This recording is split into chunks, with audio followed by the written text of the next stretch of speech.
Avanti Marsh, avanti con le polemiche, avanti con la psicosi. Ebola oggi è un virus innanzitutto mediatico che colpisce la curiosità, che si annida nelle paure, che infetta timori e sospetti e che fomenta discussioni. Mentre il secondo contingente di soldati americani provenienti dalla Liberia atterra ad Aviano e rientra alla base militare del DIN di Vicenza, dove resterà in isolamento per 21 giorni, il governatore veneto Luca Zaia torna a battere i pugni sul tavolo. Non siamo un lazzaretto. Accusa il governo italiano di non avere spina dorsale e si prepara a presentare una denuncia formale all'ambasciata statunitense. Intanto all'ospedale San Bortolo tutto è pronto per fronteggiare qualsiasi emergenza, nella malaugurata ipotesi che il virus killer si manifestasse. Solo allora, infatti, Ebola diventa contagioso.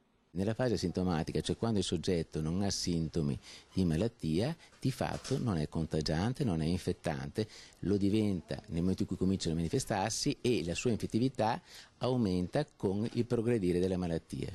Il reparto malattie infettive e tropicali dell'ospedale San Bortolo è già pronto a fronteggiare l'emergenza. Ci sono 5 stanze a pressione negativa che impediscono la fuoriuscita di aria e con l'aria di batteri e virus all'esterno.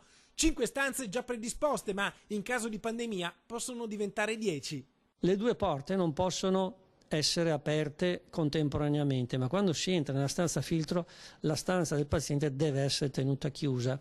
Quando si accede alla stanza del paziente la stanza del filtro deve essere chiusa. Una volta all'interno